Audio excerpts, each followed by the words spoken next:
Hello guys, welcome to science workshop. This is Kusum here. Guys, इस video में हम applied human ecology के बारे में पढ़ेंगे। ठीक है। एनवायरमेंटल बायोलॉजी वाला जो पेपर सेकंड है हमारा, एनवायरमेंटल बायोलॉजी। ठीक है। कौन सा पेपर? Paper second. और ये हम बात कर रहे हैं एमएससी फाइनल जूलॉजी की। ओके। तो उसके अंदर जो हमारा यूनिट 7 है, यानी एनवायरमेंटल बायोलॉजी का यूनिट 7 यानी लास्ट यूनिट जो है, उसमें फर्स्ट टॉपिक है हमारा अप्लाइड ह्यूमन इकोलॉजी। ठीक है। इसमें 4-5 टॉपिक हैं और उसमें से first topic applied human ecology का है। और इसके अलावा इसमें 2 टॉपिक इससे भी ज़्यादा इम्पॉर्टेंट है। वो हो गया रेडिएशन, आयनाइजिंग रेडिएशन और क्लाइमेट चेंज। ठीक है, वहाँ से क्वेश्चन जरूर आता है। तो आगे आने वाले वीडियोस में हम वो 2 टॉपिक भी कवर करेंगे, तो आप वो भी देख लेना। अभी हम इस वीडियो में अप्लाइड ह्यूमन इकोलॉजी के बारे में पढ़ेंगे। और अगर आपको इसका पीडीएफ चाहिए, नोट्स चाहिए, तो आप मुझे टेलीग्राम चैनल पे ज्वाइन कर सकते हैं। ओके। टेलीग्राम चैनल का जो लिंक है वो गाइस आपको डिस्क्रिप्शन में मिल जाएगा, और साइंस वर्कशॉप के नाम से अपना टेलीग्राम चैनल आपको मिलेगा। तो ये स्टार्ट करते हैं अप्लाइड ह्यूमन इकोलॉजी के बारे में। सबसे पहले हम देखेंगे कि भाई इकोलॉजी का मतलब क्या है। ठीक है। इकोलॉजी हम किसको बोलते हैं? देखो, जितने भी लिविंग ऑर्गेनिजम्स हैं और हमारा एनवायरनमेंट है, उनके बीच का जो रिलेशनशिप है, जो इंट्रैक्शन है, लिविंग ऑर्गेनिज्म का एनवायरनमेंट के साथ में इंट्रैक्शन और लिविंग ऑर्गेनिज्म का आपस में इंट्रैक्शन, उसी की स्टडी हम किस में करते हैं? इकोलॉजी के अंदर करते हैं। देन आता है ह्यूमन इकोलॉजी। क्या हुआ फिर? ठीक है। तो ह्यूमन इकोलॉजी क्या हो जाएगा? ह्यूमन इकोलॉजी क्या हो जाएगा? जितने भी ह्यूमंस या फिर पीपल हैं, उनका एनवायरनमेंट के साथ में जो रिलेशनशिप होगा या फिर इंट्रैक्शन होगा, उसकी स्टडी हम किस में करेंगे? ह्यूमन इकोलॉजी में करेंगे। ओके। आई थिंक सबको समझ में आ गया होगा। और एक बार फिर से देख लेते हैं। जितने भी पीपल हैं या फिर जितने भी ह्यूमन हैं, ठीक है, ह्यूमन का इंटरेक्शन किसके साथ में होगा? हमारे एनवायरनमेंट के साथ में होगा। और इसकी स्टडी को ही हम किस में करते हैं? इसकी स्टडी ही हम ह्यूमन इकोलॉजी के अंदर करते हैं। Okay. So human ecology is an interdisciplinary and transdisciplinary study of the relationship between humans and their natural, social and built environment। तो ह्यूमन का जो इंट्रैक्शन है, उसका जो नेचुरल एनवायरनमेंट हो गया, सोशल एनवायरनमेंट हो गया, या फिर ह्यूमन के द्वारा खुद ही बिल्ट किया गया जो एनवायरनमेंट हो गया, ठीक है, उसके साथ में जो इंट्रैक्शन है, उसकी स्टडी किसमें करते हैं? ह्यूमन इकोलॉजी के अंदर करते हैं। ओके।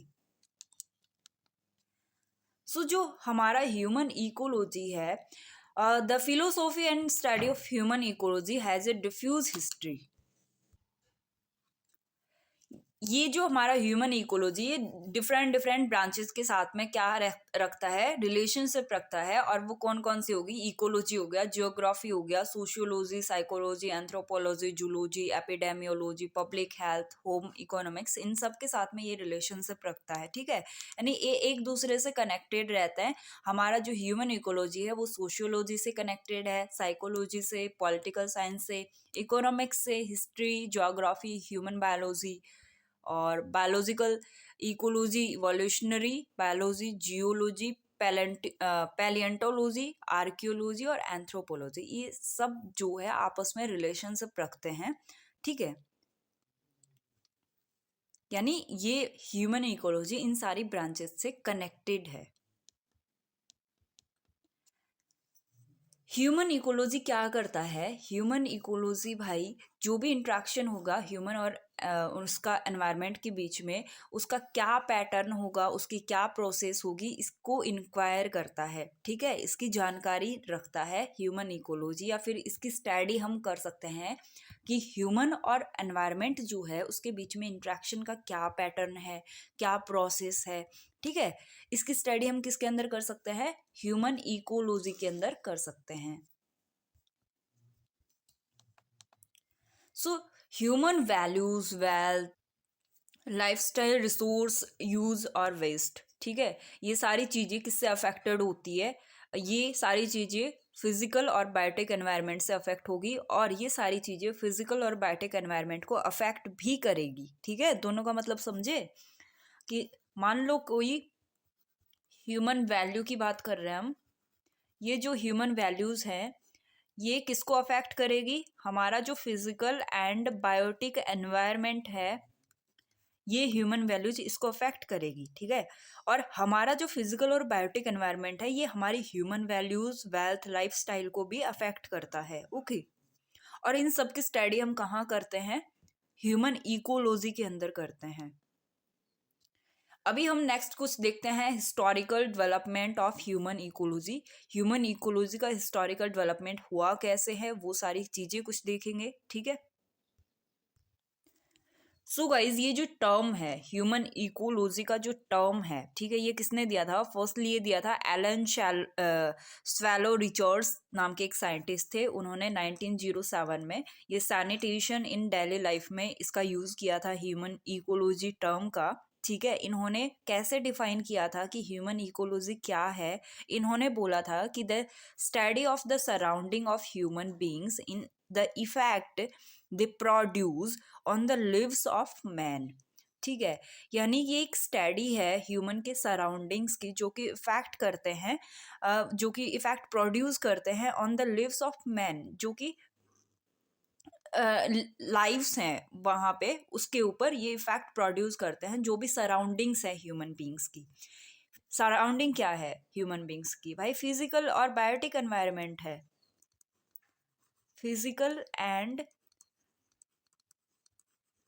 जो बायोटिक एनवायरनमेंट है ये ह्यूमन बींग्स की क्या है?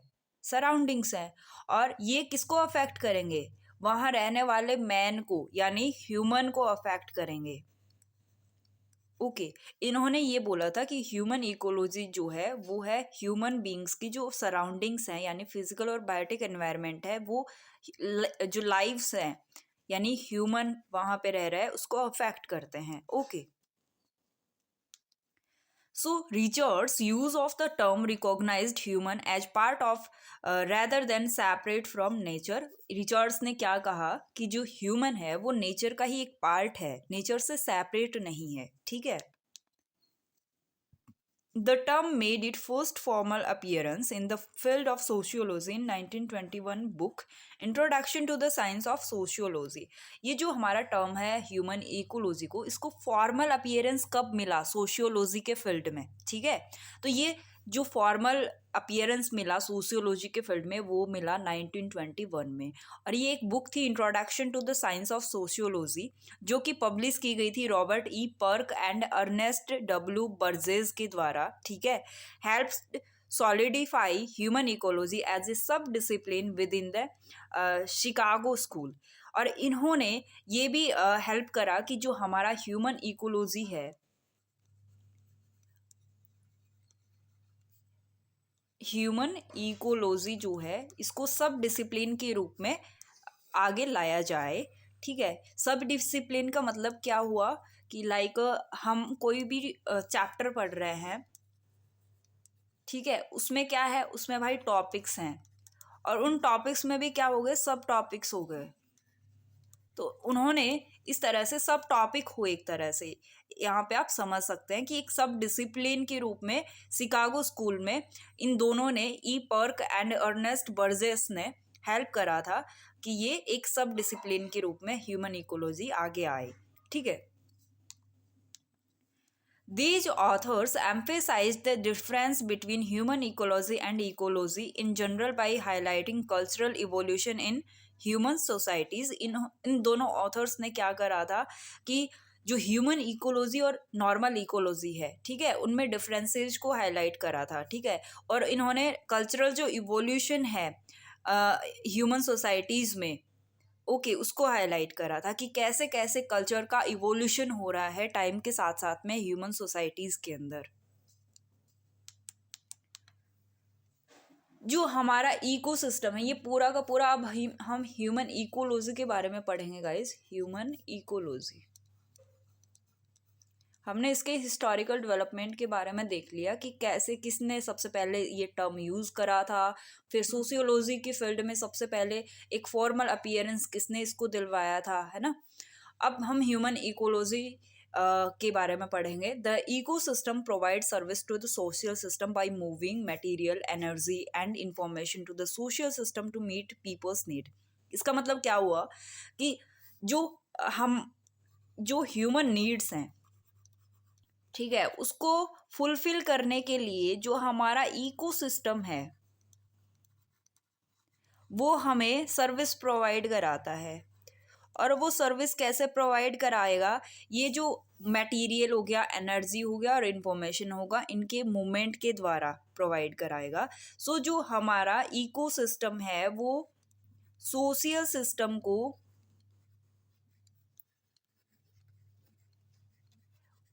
ह्यूमन नीड्स को फुलफिल करने के लिए सर्विस प्रोवाइड करता है, और वो सर्विस मटेरियल, एनर्जी और इंफॉर्मेशन की मूविंग के द्वारा होती है। These ecosystem services include water, fuel, food, material for clothing, construction material and recreation। तो हमें इकोसिस्टम कौन कौन सी सर्विसेज प्रोवाइड कराता है? वाटर हो गया, फ्यूल हो गया, फूड मटेरियल फॉर क्लॉथिंग हो गया, कंस्ट्रक्शन मटेरियल होगा और रिक्रिएशन। ये सारी चीज़ें इकोसिस्टम हमें सोशल सिस्टम को प्रोवाइड कराता है ताकि पीपल्स की जो नीड है वो फुलफिल हो सके। Movement of material are obvious, energy and information are less so.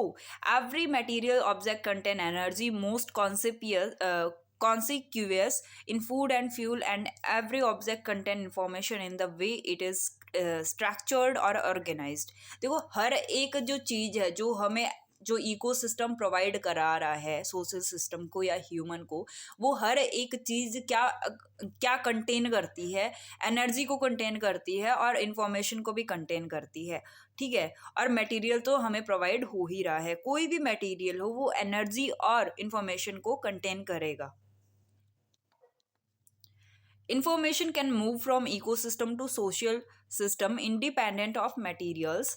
जो इंफॉर्मेशन है वो हमारे इकोसिस्टम से कहाँ मूव करती है? हमारे सोशल सिस्टम में मूव करती है। जैसे कि एग्जाम्पल के तौर पे देखें, a hunter's discovery of this prey. एक हंटर है, एक शिकारी है, वो अपने प्रे को डिस्कवर कर रहा है, तो यहाँ भी इंफॉर्मेशन क्या हो रही है? मूव हो रही है, ठीक है।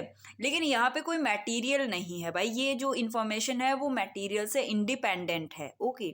तो एक हंटर है, वो डिस्कवरी कर रहा है अपने प्रे की, तो भी इंफॉर्मेशन मूव कर रही है। एक फार्मर है, वो अपने फील्ड के ऑब्जर्वेशन कर रहा है, वहाँ पे वो कोई मटेरियल थोड़ी ना यूज़ कर रहा है, वो बस ऑब्जर्वेशन कर रहा है, ठीक है। तो वहाँ भी इंफॉर्मेशन मूव हो रही है, ठीक है। City dwellers assessment of traffic. एक शहर में रहने वाला कोई भी बंदा है, वो ट्रैफिक का असेसमेंट कर रहा है, तो वहाँ भी इंफॉर्मेशन मूव हो रही है।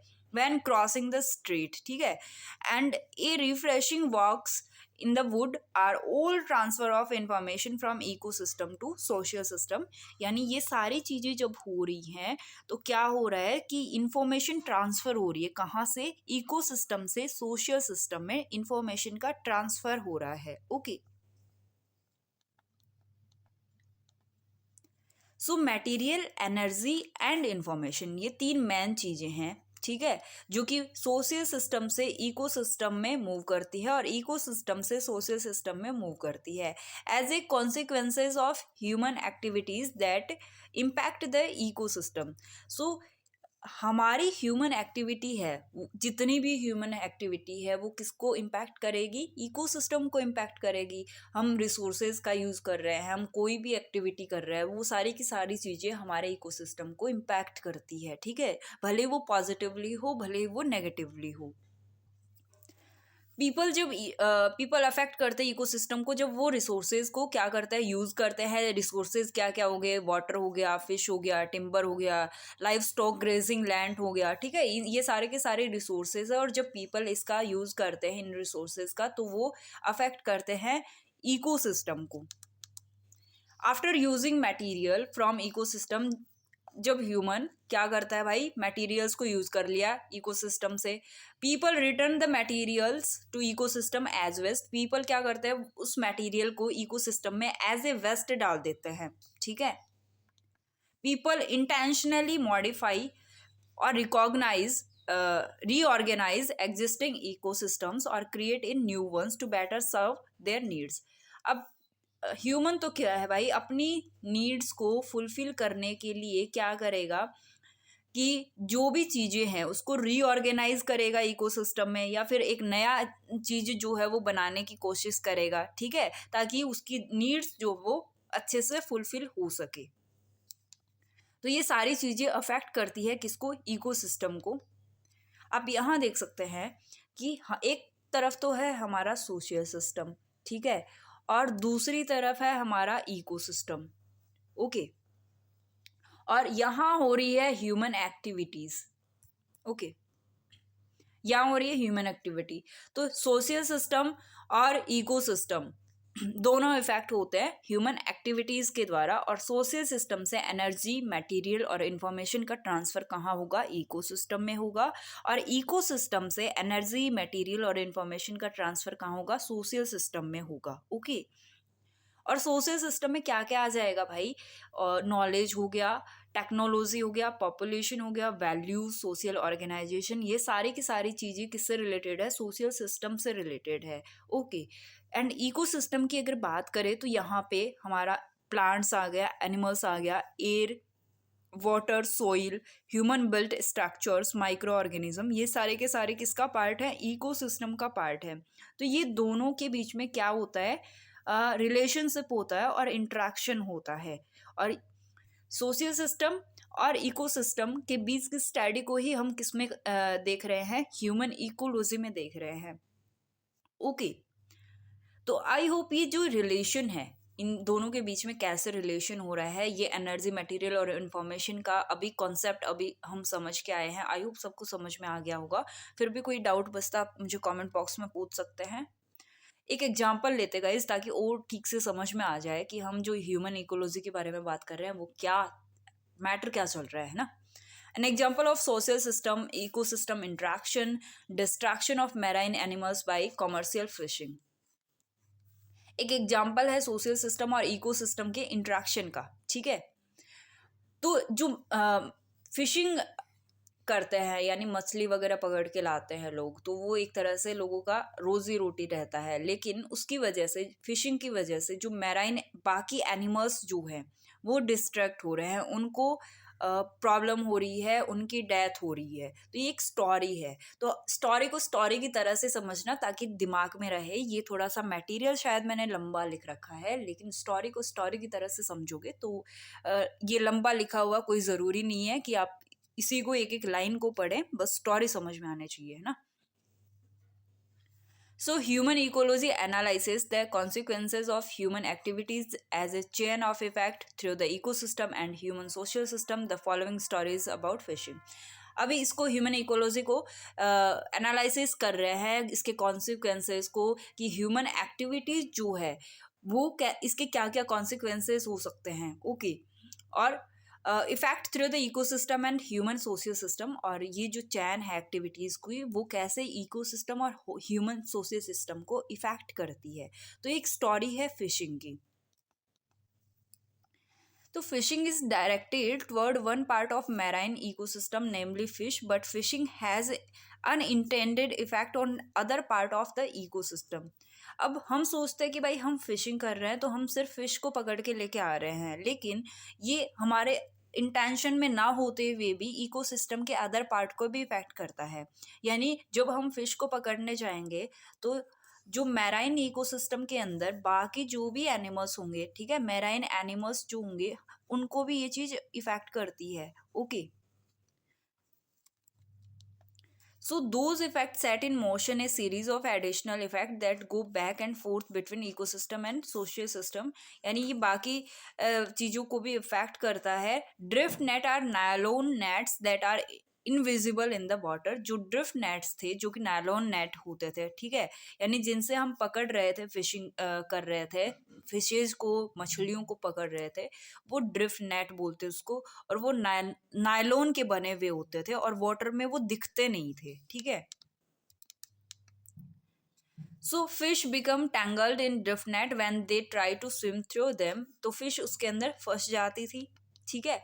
During the 1980s fisherman use thousands of kilometres of drift net to catch fish in ocean around the world. अब 1980 की बात है और उस टाइम में जो फिशरमैन यानी मछली पकड़ने वाले मछुआरे जो थे, वो कई हजारों किलोमीटर लंबा जो ड्रिफ्ट नेट है उसका यूज करते थे मछलियों को पकड़ने के लिए ओशियन के अंदर, ठीक है। इन द मिड 1980s, जैसे ही 1980s का मिड आया, ये डिस्कवर करा गया कि जो ड्रिफ्ट नेट है किल कर रहे हैं large number of dolphin, seals, turtles and other marine animals को, यानी फिश को तो वो पकड़ रहे हैं, लेकिन इसके साथ ही साथ ये जो ड्रिफ्ट नेट है वो बाकी जो एनिमल्स है सी में रहने वाले, जो डॉल्फिन हो गया, सील हो गया, टर्टल हो गया, ठीक है, इसके अलावा और भी बहुत सारे मैराइन एनिमल हो सकते हैं, ये उसको मार रहा है, ठीक है, जिसकी वजह से उनकी जो नंबर्स हैं, उनके जो ये जो एनिमल्स हैं इनके नंबर कम हो रहे हैं, okay. that drowned after becoming entangled in the net, a transfer of information from ecosystem to social system, तो ये इंफॉर्मेशन इकोसिस्टम से सोशल सिस्टम तक ट्रांसफर हुई कि भाई ऐसे ऐसे नेट का यूज हो रहा है, ड्रिफ्ट नेट का, और मछली पकड़ने के लिए, और उस नेट से डॉल्फिन, सील और टर्टल और बाकी जो मैराइन एनिमल्स हैं उनको भी खतरा है या फिर वो भी मारे जा रहे हैं इस नेट की वजह से। तो ये जो इंफॉर्मेशन है वो इकोसिस्टम से कहाँ आई, सोशल सिस्टम में आई। When conservation organization realized that what the nets are doing marine animals, जितनी भी कंजर्वेशन ऑर्गेनाइजेशन है जब उनको ये पता चला तो क्या हुआ कि मैराइन एनिमल्स के साथ में भाई ये हो रहा है ना, नेट की वजह से वो मर रहे हैं, दे कंपेन्ड अगेंस्ट ड्रिफ्ट नेट, उन्होंने कंपेनिंग की कि ड्रिफ्ट नेट्स को क्या करा जाए, बंद करा जाए, mobilizing public opinion to pressure government to make their fisherman stop using the nets. उन्होंने गवर्नमेंट के ऊपर क्या डाला, प्रेशर डाला कि फिशरमैन को बोलो कि भाई वो इस नेट का यूज ना करें, इस नेट का यूज करना बंद करें, ठीक है।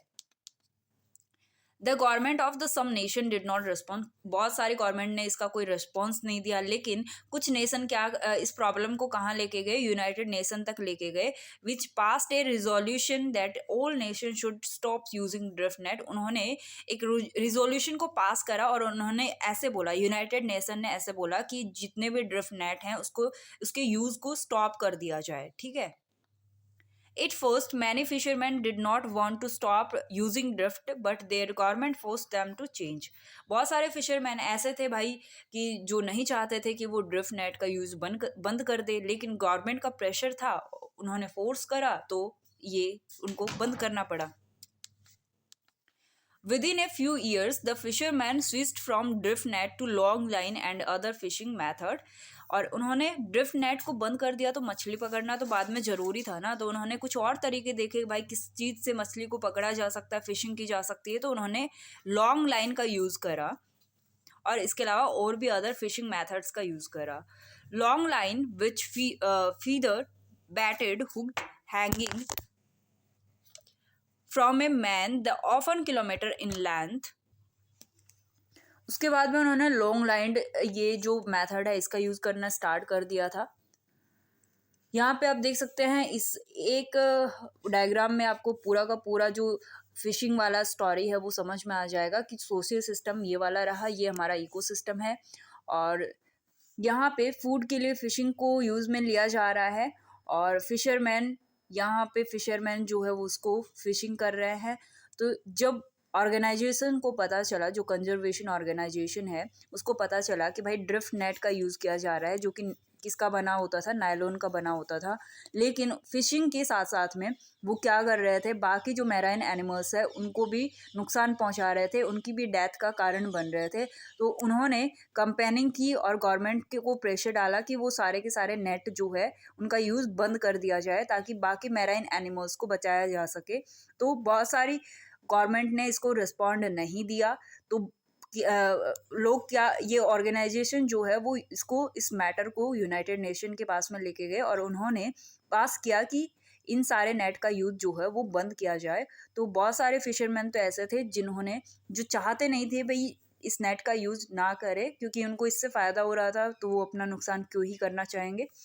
सो यहाँ पे गवर्नमेंट ने यहाँ पे पास कर दिया कंजर्वेशन ऑर्गेनाइजेशन पब्लिक। ये पूरा का पूरा स्टोरी है जो हमने पूरा जो थ्योरी में पढ़ा वो यहाँ से रिलेट कर सकते हैं, ठीक है। तो यहाँ पे जो फिशिंग कर रहे थे इकोसिस्टम के अंदर, वो नुकसान पहुंचा रहे थे डॉल्फिन्स और सील्स को। ये इन्फॉर्मेशन गई कंजर्वेशन ऑर्गेनाइजेशन तक, ऑर्गेनाइजेशन से पब्लिक तक, और पब्लिक ने गवर्नमेंट को बोला कि ये बंद किया जाए। गवर्नमेंट से ये यूनाइटेड नेशन तक ये मामला गया और इन्होंने पास करा कि नेट का यूज़ जो है वो बंद कर दिया जाए। फिर फिशरमैन ने इसका जो यूज़ है वो फाइनली फोर्स में आके बंद करना पड़ा और नई टेक्नोलॉजी का यूज़ इन्होंने बाद में करा, ठीक है। सो ये स्टोरी हमें क्या बताती है? The drift net story shows how human activity can generate a chain of effect that pass back and fourth between social system and ecosystem. कि ये जो सोशल सिस्टम और इकोसिस्टम के बीच में जो है इंफॉर्मेशन का क्या हो रहा है, मूवमेंट हो रहा है, ठीक है। और ह्यूमन एक्टिविटी जो है वो इसको अफेक्ट करती है। ह्यूमन जो एक्टिविटीज़ है वो इकोसिस्टम को अफेक्ट करती है, और इकोसिस्टम है वो सोशल सिस्टम के द्वारा अफेक्ट होता है, और सोशल सिस्टम जो है वो इकोसिस्टम के द्वारा अफेक्ट होता है। इसके ऑब्जेक्टिव क्या क्या हैं कि हम ह्यूमन इकोलॉजी का यूज़ या फिर स्टडी क्यों करते हैं, क्या उसके उद्देश्य है, ऑब्जेक्टिव्स है। Human ecology aim to the study the interaction between human beings and their social, physical and biological environment. तो ह्यूमन इकोलॉजी का एम ये है कि भाई जो ह्यूमन बींग्स है और उसके सोशल और फिजिकल और बायोलॉजिकल एनवायरनमेंट है, उनके बीच के इंट्रैक्शन की हम स्टडी कर सकें, ठीक है। It gives insight that can be use to guide action favouring balance and harmony in the ecosystem of which people are an integral part. और ये हमें क्या प्रोवाइड कराता है कि जो भी जितने भी एक्शन है ह्यूमन के द्वारा, और वो इकोसिस्टम में बैलेंस को बनाए रखे, ठीक है, हार्मोनी यानी सद्भावना को बनाए रखे, और एक बैलेंस पूरा इकोसिस्टम और सोशल सिस्टम के बीच में बना रह सके। ये इसका मेन ऑब्जेक्टिव होता है ह्यूमन इकोलॉजी की स्टडी करने का। ये कुछ इकोलॉजिकल प्रॉब्लम्स है, पॉपुलेशन ग्रोथ हो रहा है, exhaustion and degradation natural resources, pollution of environment, इन सारी चीज़ों को स्टडी करने के लिए भी हम ह्यूमन इकोलॉजी का यूज़ कर सकते हैं, स्टडी कर सकते हैं। ये एक अदर स्टोरी है जहाँ पे हम देखते हैं कि ह्यूमन इकोलॉजी का कैसे यूज़ हो रहा है। ये सोशल सिस्टम है जहाँ पे क्या हो रहा है, पॉपुलेशन का ग्रोथ हो रहा है, नंबर ऑफ चिल्ड्रंस बढ़ रहे हैं, जिसकी वजह से ह्यूमन पॉपुलेशन बढ़ गई। तो ह्यूमन पॉपुलेशन बढ़ गई तो क्या होगा कि कुकिंग फ्यूल की डिमांड भी बढ़ जाएगी, ठीक है। तो पहले क्या हो रहा था, ये फार्म फील्ड है और फार्म फील्ड से फूड यहाँ पे आ रहा था, लेकिन कुकिंग फ्यूल कहाँ से आ रहा था, ट्रीज और बुशेज ऑन हिल्स से। लेकिन ट्रीज इतनी ज़्यादा पॉपुलेशन की नीड को कैसे फुलफिल करेगा, ठीक है। तो देन क्या हुआ, कुकिंग फ्यूल जो है वो एनिमल डंग और प्लांट रेजिड्यूज से प्रिपेयर किया गया, ठीक है। लेकिन ये भी काफ़ी नहीं था, क्योंकि अगर एनिमल डंग और प्लांट रेजिड्यूज को अगर कुकिंग फ्यूल के लिए यूज़ कर लिया जाएगा, देन फार्म फील्ड में फर्टिलाइज़र कहाँ से आएगा, ठीक है। तो देन वापस से फूड की कमी हो जाएगी। तो यहाँ पे पूरा का पूरा ये इकोसिस्टम और सोशल सिस्टम जो है वो इंटरकनेक्टेड है। देन आगे स्टडी करा गया कि जो बायोगैस का जनरेशन किया जाए, ठीक है, जितने भी जो वेस्ट मटेरियल हैं, ठीक है, जो ऑर्गेनिक वेस्ट मटेरियल है उनको यूज़ करके बायोगैस का जनरेशन किया जाए, और उसका यूज़ जो है वो कुकिंग फ्यूल के लिए किया जाए, और इसकी वजह से जो डिमांड है कुकिंग फ्यूल की वो फुलफिल हो सके, ठीक है। तो यहाँ पे इस तरह से ह्यूमन इकोलॉजी का यूज़ किया जाता है। इसके अलावा भी कुछ और इसके एप्लीकेशन हो सकते हैं, जैसे कि क्लॉथिंग में, फूड में, हाउसिंग में, हेल्थ में, पूरा इन सारी चीज़ों में भी ह्यूमन इकोलॉजी का जो है वो अप्लाई या एप्लीकेशन हम बोल सकते हैं वो कर सकते हैं, ठीक है। तो इन सारी चीज़ों के लिए ह्यूमन इकोलॉजी बहुत ज़्यादा इम्पॉर्टेंट है, और ये यहाँ पे हमारा टॉपिक कंप्लीट होता है। और अगर वीडियो अच्छा लगा तो लाइक शेयर एंड सब्सक्राइब कर देना। Thanks for watching this video. Thank you so much.